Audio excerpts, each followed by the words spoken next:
Hello friends, Uttar Pradesh एक नई खोज के आज के सेशन में आप सभी का एक बार फिर से बहुत बहुत स्वागत है। और आज हम बात करेंगे इतिहास के गर्भ में छिपी हुई झांसी की उस पृष्ठभूमि पर जिसकी वजह से झांसी की रानी के बारे में हम लोग जानते हैं, उस जंग के बारे में जानते हैं। बुंदेले के हर बोलो हमने सुनी कहानी थी, खूब लड़ी मर्दानी वो तो झांसी वाली रानी थी। तो इसकी पूरी पृष्ठभूमि क्या थी, आज इस पर हम लोग चर्चा करने वाले हैं। तो ये जो एक ऐतिहासिक दृष्टि से जो हमारी विरासत है झांसी, ये शहर बुंदेलखंड जो कि एक भौगोलिक और सांस्कृतिक क्षेत्र है जहां पर बुंदेली भाषा बोली जाती है, उसका एक प्रमुख शहर है। अगर बुंदेलखंड की अगर हम बात करें तो आज वर्तमान में इसके अंतर्गत उत्तर प्रदेश और मध्य प्रदेश के कुछ जिले शामिल हैं। तो यहां पर जो झांसी की रानी के बारे में हम जानते हैं, वो इतिहास भारतीय इतिहास के गर्भ में अमर हो चुका है। लेकिन इसके पीछे की पूरी पृष्ठभूमि क्या थी और वो कौन कौन से ऐसे लोग थे जिन्होंने झांसी का विकास किया, उसे समृद्ध किया और एक वैश्विक पटल पर आज उसको जाना जाता है झांसी की रानी की वजह से। तो उन तमाम पहलुओं पर आज हम लोग नजर डालेंगे, उस पर चर्चा करेंगे। तो यहां पर अगर हम देखते हैं तो 17वीं शताब्दी में ओरछा के बुंदेला राजा वीर सिंह जूदेव ने बघीरा पहाड़ी पर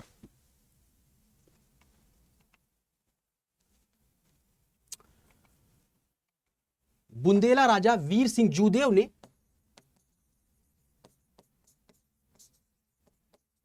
बघीरा पहाड़ी पर एक महल का निर्माण करवाया जिसे हम मौज महल के नाम से जानते हैं, मौज महल। और यही इसी के आसपास एक और किले का भी निर्माण करवाया था और यही समय के साथ कालांतर में झांसी के नाम से जाना जाने लगा। किस नाम से? झांसी के नाम से। अब ये झांसी जो है, चूंकि यहां से यानी कि उत्तर और दक्षिण से होकर के जो पूरा का पूरा व्यापारिक मार्ग जाया करता था, उस मार्ग पर झांसी की पोजीशन थी, जो कि स्ट्रेटेजिकली पॉइंट ऑफ व्यू से अगर हम देखते हैं तो इसका बहुत ही महत्व हो जाता है झांसी का। तो यहां पर यह एक व्यापारिक मार्ग पर स्थित था जहां से पूरा का पूरा उत्तर से दक्षिण भारत जाने वाला व्यापार मार्ग होकर के गुजरा करता था। अब झांसी के अगर हम इतिहास की बात करें तो वहां पर एक नया अध्याय तब शुरू होता है जब बाजीराव प्रथम 20,000 सेना लेकर के, 20,000 से भी अधिक सेना लेकर के राजा छत्रसाल की मदद करने पहुंच जाते हैं। और वो मदद किसके विरुद्ध की जाती है? मुगल के विरुद्ध, क्योंकि वहां पर मुगलों की सेनाएं रहती हैं। तो वहां पर 20,000 से अधिक सैनिकों को लेकर के वहां पर पहुंच जाते हैं। और इसके एवज में वहां पर क्या होता है कि वहां पर जो मुगल सत्ता के अंतर्गत जो वहां पर मोहम्मद खान बंगस, जिसने उन क्षेत्रों को कब्जा कर रखा था, मोहम्मद खान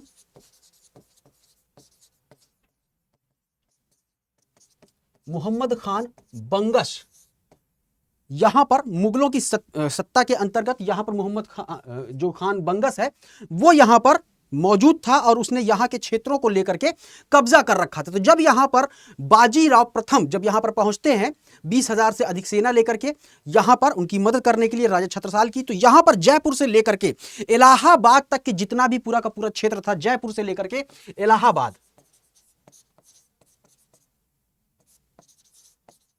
जिसे आज हम प्रयागराज के नाम से जानते हैं, ये अतीत में इलाहाबाद हुआ करता था। तो जयपुर से लेकर के इलाहाबाद का जो पूरा का पूरा क्षेत्र था उसको खाली करवा लेते हैं। लेकिन अभी भी कुछ ऐसी जगहें बची रह जाती हैं जहां पर मुगल सेना और मुगल फौजदार मौजूद रहते हैं। उसी के अंतर्गत यहां पर अगर हम देखते हैं तो इसी में झांसी भी शामिल था। यानी कि झांसी का जो किला, जो ये मौज महल बना था झांसी का, यहां पर अभी भी जो मुगल फौजदार थे, मुगल फौजदार और जो सैनिक थे वो मौजूद थे यहां पर। तो अब यहां पर क्या हुआ, झांसी के किले में जो मुगल सत्ता थी, यहां पर सैनिकों की जो संख्या थी वो बहुत अधिक नहीं रख सकती थी। तो यानी कि यहां पर सैनिकों की संख्या बहुत सीमित थी।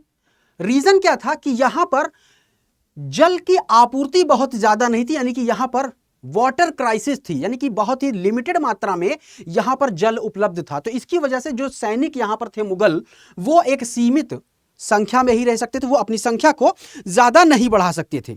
अब यहां पर क्या होता है कि जो बाजीराव जब इसकी मदद करने पहुंचते हैं तो एक तरह से जो राजा छत्रसाल है वो फुल पावर में वहां पर आ जाते हैं। हालांकि कुछ जगहों पर अभी भी मुगल जो सैनिक थे वो कब्जा किए हुए थे, लेकिन इनके फुल पावर आने के बाद राजा छत्रसाल जो है बाजीराव से ये पूछते हैं कि बताइए, जो आपने हमें सहायता दी है उसके एवज में हमें क्या आपको देना चाहिए, क्या गिफ्ट आपको दे। तो यहां पर बाजीराव मस्तानी की मांग करते हैं। तो यहां पर राजा छत्रसाल जो है बाजीराव को मस्तानी को सौंप देते हैं और साथ ही साथ जालौन का भी कुछ क्षेत्र, जालौन का भी कुछ क्षेत्र जो है बाजीराव को सौंप देते हैं एज अ गिफ्ट। अब यहां पर देखिए कि जालौन आने जाने में अगर हम देखते हैं तो झांसी में पड़ाव करना पड़ता था, जिसकी वजह से जो यहां पर बाजीराव के अंतर्गत या कह लें कि जो मराठा सैनिक थी और जो मुगल सेना थी उनके बीच झड़पें हुआ करती थी।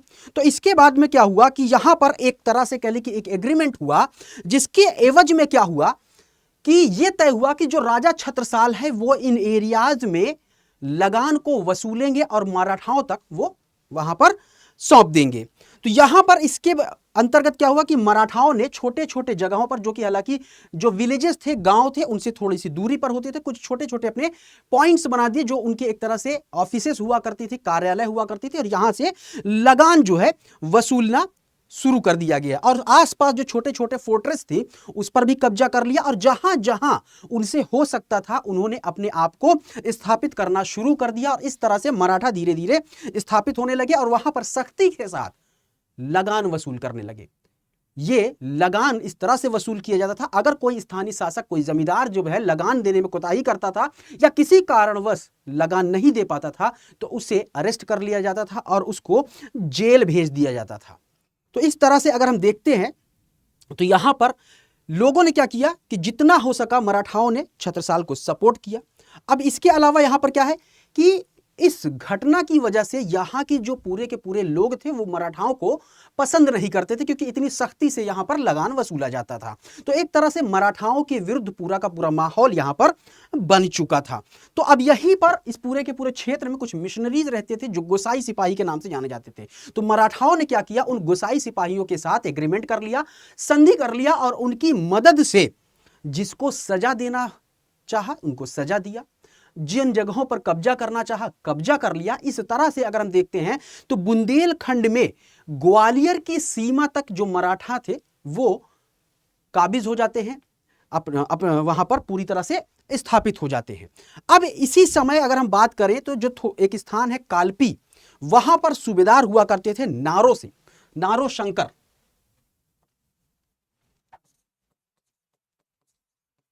नारो शंकर कहां के सूबेदार थे, कालपी के। तो इनके संबंध जो है मुस्लिमों के साथ बहुत अच्छे नहीं थे, मधुर नहीं थे। तो मुस्लिमों ने क्या किया, यानी कि मुगल सत्तार जो वहां पे मुस्लिम थे उन्होंने बगावत कर दिया। अब इसके अंतर्गत क्या हुआ कि जो यहां पर पेशवा थे बाजीराव, उन्होंने सेटलमेंट करके क्या किया कि जो नारो शंकर थे इनको सूबेदार बना दिया, कहां का, झांसी का। यानी कि इनको कालपी से इनकी सूबेदारी हटा करके झांसी में बना दिया। और नारो शंकर की अगर हम बात करें तो ये पहले ऑफिशियल सूबेदार है झांसी के, जिन्हें पूरे विधिवत तरीके से यानी कि लीगल तरीके से सारे अधिकार उनको दिए गए और वहां का चार्ज दिया गया। अब इसके बाद नारो शंकर जब यहां पर बनते हैं झांसी के सूबेदार, तो उन्होंने सबसे पहले जो मुगल फौजदार वहां पर थे जो बच गए थे, मैंने पहले इसके बारे में बता दिया, तो उनको निकालने का काम शुरू कर दिया और वहां पर कब्जा कर लिया और उस पूरे के पूरे क्षेत्र को और विकसित करने का प्रयास किया और काफी हद तक उसका एक्सटेंशन भी किया, उसका विस्तार भी किया, जिसे आज हम अगर हम देखें वर्तमान में शंकरगढ़ के नाम से जानते हैं। अब चूंकि मैंने आपको पहले ही बताया कि यहां पर पानी की किल्लत थी, वाटर स्कार्सिटी थी, तो मुगल यहां पर बहुत ज्यादा सैनिक नहीं रख सकते थे। तो लेकिन यहां पर जब नारो शंकर ने मुगलों को हटा करके यहां पर कब्जा किया, इसका विस्तार किया और यहां इसको और विकसित किया, तो उन्हें एक जगह पर यहीं पर आर्टिसन वेल मिल गए, यानी कि कुएं, आर्टिसन वेल उन्हें मिल गया।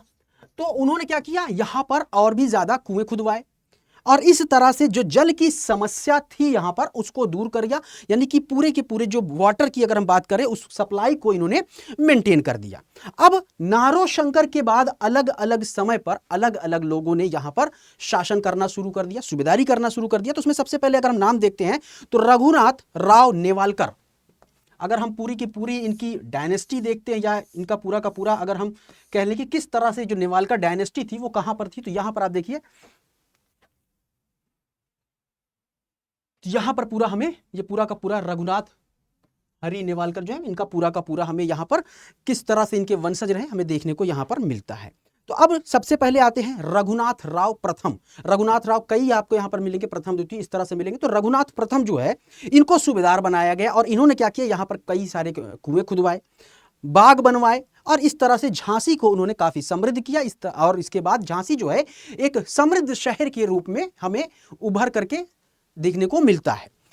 अब रघुनाथ राव प्रथम की अगर बात करें तो ये ब्राह्मण परिवार से थे जो काफी विद्वान थे, कई भाषाओं के जानकार थे और इनके पास अपनी खुद की एक प्रयोगशाला थी। और उस समय जो भारत के बाहर जो ब्रिटिशर्स थे या मॉडर्न टाइम में जो कह लीजिए कि जो साइंटिफिक इक्विपमेंट थे वो इनकी प्रयोगशाला में मौजूद थे।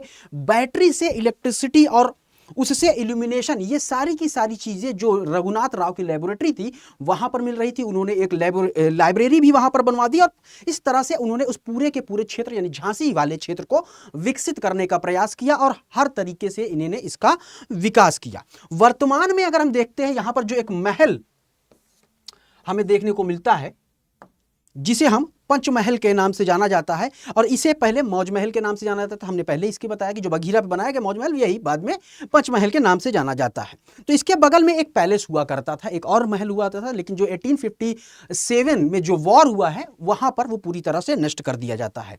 तो किले के अंदर अगर हम बात करें, ये जो पूरा का पूरा मौज महल था इसमें 3 रिहायशी इलाके हमें देखने को मिलते हैं। तो इसमें अगर हम देखते हैं तो जो अभी एक तो वो जो अभी हमें मौजूदा अगर आप वहां पर जाकर के देखेंगे तो एक तो अभी मौजूदा हाल में जो वहां पर रिहायशी इलाका है जहां पर राज परिवार रहा करता था आपको देखने को मिलेगा। उसके बगल में एक रिहायशी इलाका मिलेगा, उस महल के अंदर की बात करें, रिहायशी कमरे बने हुए हैं और साथ ही साथ वहीं पर एक और देखते हैं तो एक उसके चारों ओर जहां पर शिव मंदिर है उसी के चारों ओर कमरे बने हुए जिसे आमोद उद्यान के नाम से जाना जाता है। किसके? आमोद उद्यान। तो ये 3 रिहायशी क्षेत्र थे जो महल के अंदर ही बने थे जहां पर राज परिवार के लोग यहां पर रहा करते थे। अब यहां पर देखिए कि जो रघुनाथ राव प्रथम थे इन्होंने यहां पर काफी विकास किया और उसके अंतर्गत उन्होंने जो महल बनवाया जिसे हम रानी महल के नाम से जानते हैं, इन्होंने एक महल भी बनवाया जिसे हम रानी महल के नाम से जानते हैं। तो यहां पर ये जो रानी महल था ये पूरे झांसी में पानी की किल्लत होने की वजह से जो रघुनाथ राव प्रथम थे इनके जो परिवार के लोग थे वो यहीं इसी रानी महल में आकर के रहा करते थे।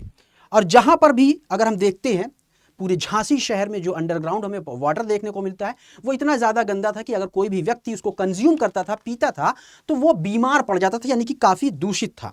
तो यहीं पर एक और रघुनाथ महल बना और उन्हें इसी रघुनाथ महल में एक जगह ऐसी मिल जाती जहां पर उन्हें स्वच्छ पानी मिल जाता है और उसी से उन्होंने क्या किया, आसपास कई सारे कुएं खुदवा करके जो वाटर की स्कार्सिटी थी उसको भी पूरा किया। इसके पहले भी किया जा चुका नारोशंकर के द्वारा और इनके बाद भी यहां पर किया, क्योंकि पानी की जो समस्या यहां पर थी वो बहुत ही ज्यादा हमें देखने को मिलती और इसी वजह से जो मुगल सैनिक थे वो सीमित संख्या में थे जिसकी वजह से यहां पर उनको दरकिनार भी कर दिया गया, उनको हटा करके यहां पर कब्जा भी कर लिया गया। शायद यही एक कारण रहा होगा, क्योंकि अगर वहां पर मुगल सैनिक की संख्या ज्यादा होती, सैनिक बल ज्यादा होता तो शायद ये संभव ना होता या फिर कुछ और ही स्थिति होती। जो भी होता वो तो हमें खैर नहीं पता, जो हो चुका है उसके बारे में हम लोग बातचीत करते हैं। तो अब यहां पर देखिए कि 1801 में धीरे धीरे समय बीतता चला जाता है और यहां पर 1801 की अगर हम बात करते हैं, 1801 का समय आ जाता है।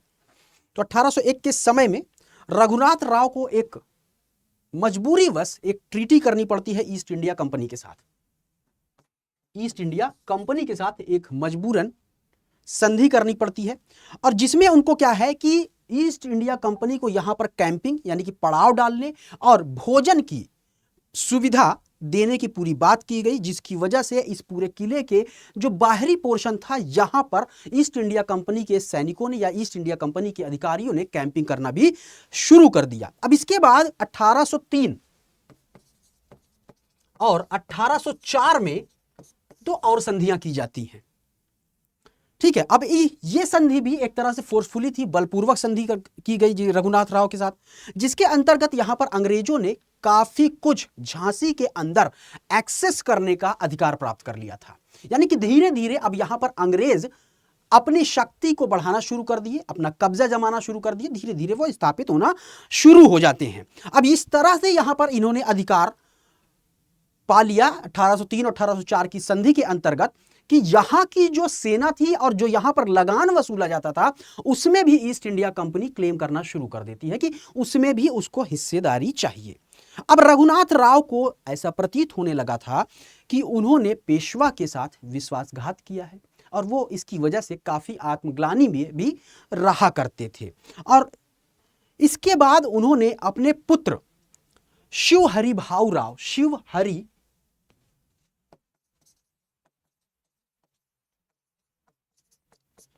शिवहरि भाऊराव को उत्तराधिकारी घोषित कर दिया। किसने? रघुनाथ राव ने। और उसके कुछ दिन बाद इनका जो है देहांत हो जाता है, यानी कि रघुनाथ जो राव थे उनकी मृत्यु हो जाती है। और इनके निधन के बाद झांसी पर एक तरह से देखें तो जैसे कि पूरा का पूरा काले बादल छाने लगते हैं। और ऐसा क्यों होता है? यहां पर अगर हम देखते हैं तो पूरा का पूरा यहां पर एक षड्यंत्र के काले बादल छाए हुए से देखने को मिलते हैं झांसी में। अब इसकी वजह क्या थी कि जो यहां पर इन षड्यंत्रों की काफी हद तक जो जिम्मेवार महिला थी, व्यक्ति नहीं महिला थी, वो राजा शिवराम भाव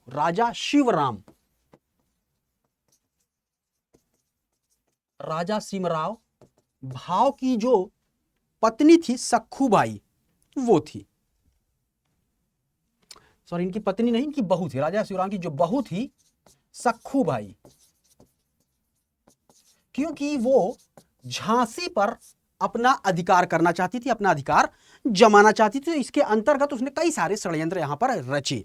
अब इसके अंतर्गत देखिए कि 1796 से लेकर के 1814 तक शिवहरि भाऊ राव ने क्या किया? रूल किया यहां पर।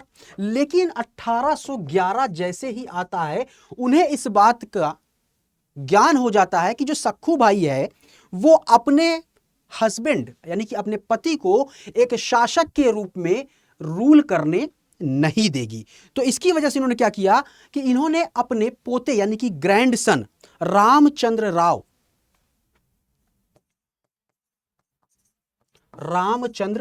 राव को क्या किया? उत्तराधिकारी घोषित कर दिया। अब इस रामचंद्र राव की हत्या करने की भी कोशिश की। किसने? सखूबाई ने।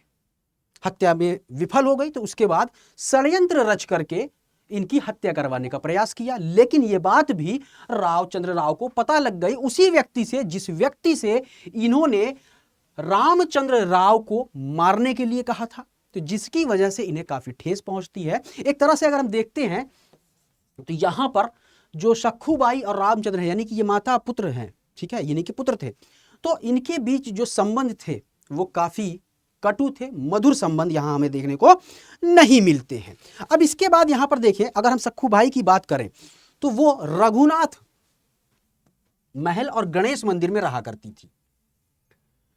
तो सखूबाई कहां पर रहती थी? रघुनाथ महल और गणेश मंदिर में रहा करती थी। लेकिन यहां पर जो रामचंद्र राव हैं इन्हें किले के अंदर रखा गया, पूरे प्रोटेक्शन के अंतर्गत रखा गया, सैनिकों के संरक्षण में इन्हें रखा गया। और इनके साथ एक महत्वपूर्ण व्यक्ति हमें इतिहास के पन्नों में देखने को मिलता है जिनका नाम है गोपाल राव।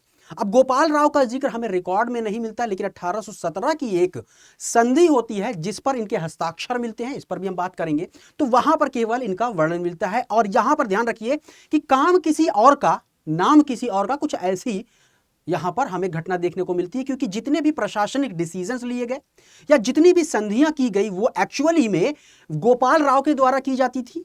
उसका पूरा का पूरा जो कमांड होती थी वो गोपाल राव के हाथों में होती थी। लेकिन नाम जो होता था वो किसका होता था? रामचंद्र राव का होता था। अब यहां पर हम बात करें कि 1817 में जो एक हम देखते हैं कि झांसी को विकसित करने के लिए एक संधि की गई, एक एग्रीमेंट किया गया। किसके साथ किया गया? एक ट्रीटी। तो ये जो ट्रीटी 1817 में होती है पूरे झांसी को एक टाउनशिप के रूप में विकसित करने के लिए, तो जो ट्रीटी होती है उसे गोपाल राव ट्रीटी के नाम से हम लोग जानते हैं। और यहां पर यह ट्रीटी किसके साथ होती है? तो इंग्लैंड में एक टाउन डेवलपर फर्म थी, तो उसके रिप्रेजेंटेटिव थी जॉन बीन चंप। तो जॉन बीन चंप और गोपाल राव के मध्य ये एग्रीमेंट होता है कि झांसी को विकसित किया जाएगा, एक टाउनशिप विकसित की जाएगी। और इसी संधि पर, इसी एग्रीमेंट पर, जिसमें 10 आर्टिकल थे, दोनों के हस्ताक्षर हमें मिलते हैं। इसके अलावा गोपाल राव का कहीं कोई वर्णन हमें रिकॉर्ड में नहीं मिलता है। तो अब इसके तहत क्या हुआ कि ये जो पूरा का पूरा जो टाउनशिप विकसित करने का एग्रीमेंट हो गया, इसके तहत यहां पर रामचंद्र राव को इस्तेमाल किया गया। जो पूरी की पूरी यहाँ पे जो इंग्लैंड की जो ये फर्म थी उसने इनका इस्तेमाल किया, ईस्ट इंडिया कंपनी थी उसने भी इस्तेमाल किया। उसके साथ साथ इनके जो फंड थे, यानी कि जो पैसे था, उसका इस्तेमाल किया, इनके सैनिकों का भी इस्तेमाल किया, और एक तरह से जो झांसी की सेना थी उसके साथ जंग भी लड़ी, युद्ध भी किया, और पूरे के पूरे क्षेत्र को अपने कब्जे में ले लिया। यहां तक की कहानी अब तक समझ में आ गई। अब इसके एवज में क्या हुआ कि जो रामचंद्र राव थे, इसको कई टाइटल भी जो है यहां पर अंग्रेजों के द्वारा दिया गया, मतलब एक तरह से उनको डेकोरेट किया गया, इनको डेकोरेशन भी दिया गया। अब 1803 की अगर हम बात कर रहे हैं, जो अभी संधि हुई थी 1803 में, यहां पर जो संधि हुई रघुनाथ राव के अंतर्गत, अगर हम देखते हैं कि रघुनाथ राव ने जो संधि की थी, उसके अंतर्गत ब्रिटिशर्स जो है झांसी को प्रोटेक्ट करने के लिए जिम्मेदार थे। तो इसी के आड़ में ब्रिटिशर्स ने क्या किया कि झांसी को ब्रिटिश प्रोटेक्टर स्टेट घोषित कर दिया। British protector state, British protector state Jhansi को घोषित कर दिया। अब यहां पर इसके साथ क्या किया कि जो रामचंद्र राव थे इनको अलग कर दिया। किससे? जो बाजीराव थे, यानी कि पेशवा से अलग करके एक स्वायत्त राजा, यानी कि एक इंडिपेंडेंट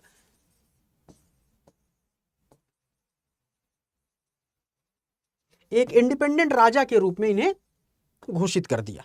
यानी कि अब इनका जो मराठा जो था उनसे इनका जुड़ाव को खत्म कर दिया, बड़ी चालाकी के साथ इनको खत्म कर दिया।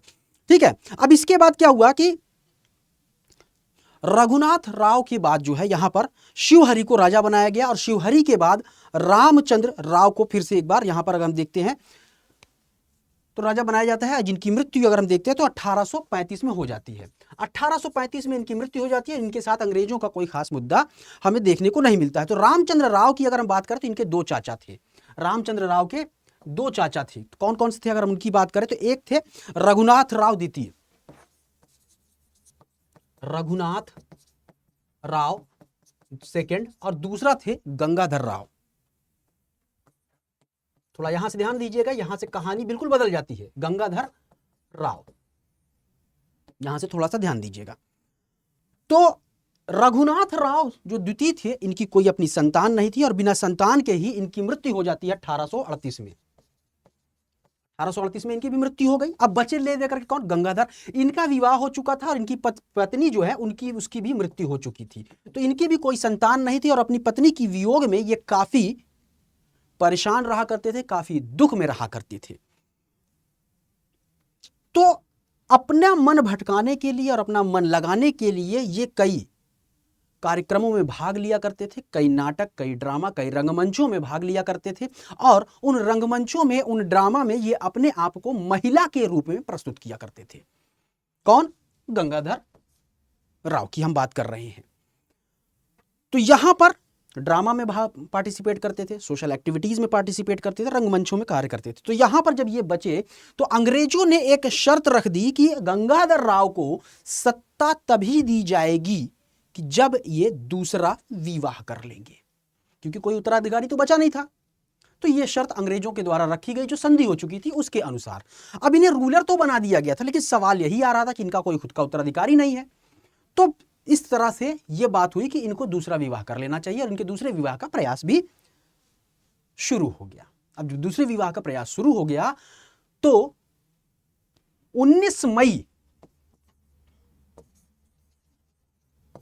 1842 को इनकी शादी होती है मनु के साथ, जब ये 9 वर्ष की थी। ऐसी जानकारी मिलती है कि 9 वर्ष की थी मनु, और यही मनु जो है रानी लक्ष्मीबाई है, यानी इनका बचपन का नाम था रानी लक्ष्मीबाई। और रानी लक्ष्मीबाई के हम वास्तविक नाम की बात करें तो इन्हें मणिकर्णिका तांबे इनका नाम था, मणिकर्णिका तांबे। मणिकर्णिका तांबे। तो मणिकर्णिका तांबे किसका वास्तविक नाम था? रानी लक्ष्मीबाई का, और इन्हीं का बचपन का नाम क्या था? मनु था। तो 9 वर्ष की जब इनकी आयु थी तो इनका विवाह होता है 19 मई 1842 को गंगाधर राव जी के साथ। तो अब यहां पर सत्ता दे दी गई क्योंकि इन्होंने शादी कर लिया था। अब शादी किया तो यह भी था कि भाई संतान होगी, तो संतान तो होती है। लेकिन अगर हम यहां पर देखते हैं कि जब संतान होती है तो आपको पहले से भी पता है कि सखूबाई जो काफी पहले से षड्यंत्र रच रही थी, झांसी पर काबिज होना चाहती थी। तो इसी तरह से यहां पर देखें कि जब गंगाधर पावर में आते हैं तो ब्रिटिशर्स जो है इनकी काफी सहायता करते हैं, यानी कि अंग्रेज इनकी काफी सहायता करते हैं क्योंकि उनके जो संबंध थे अंग्रेजों के साथ काफी मधुर थे और ये कल्चरल माइंडसेट के थे।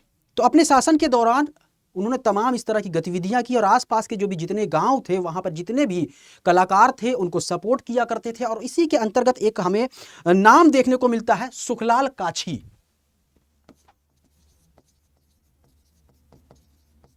सुखलाल काछी का ये जो है आर्टिस्ट थे, फूलों से, पत्तियों से, पेड़ की टहनियों से आर्ट बना लिया करते थे। और वहां पर जो पूरा का पूरा झांसी वाला जो क्षेत्र है, जो बेल्ट है, यहाँ पे जो मिनरल मिलता था यानी कि जो खनिज मिलता था उस खनिज से रंग बनाया करते थे। इनका भी सपोर्ट काफी गंगाधर राव ने किया क्योंकि वो एक कल्चरल माइंडसेट के व्यक्ति थे। तो अब यहाँ पर 1851 आ चुका था और 1851 की अगर हम बात करते हैं, जैसे यहाँ पर जो रानी लक्ष्मीबाई और गंगाधर राव से जो एक संतान पैदा हुई थी, तो यहां पर मिस्टीरियस सर्कमस्टांसेस में उसकी मृत्यु हो जाती है क्योंकि यहां पर जो सखूबाई थी और जो जानकी बाई और उनका पूरा का पूरा ग्रुप था वो षड्यंत्र करने में पहले से ही लगा हुआ था। तो कहीं ना कहीं, हालांकि इतिहास में तो हमें देखने को नहीं मिलता, रिकॉर्ड में नहीं मिलता, पर एक संदेह होता है कि हो सकता है कि जो ये पुत्र जिसने जन्म लिया था तो यहां पर हो सकता है कि इनका कोई हाथ रहा हो उसकी हत्या करवाने में, लेकिन हमें ऐसे कोई रिकॉर्ड में नहीं मिलता है। लेकिन यहां पर यह बात जरूर मिलती है कि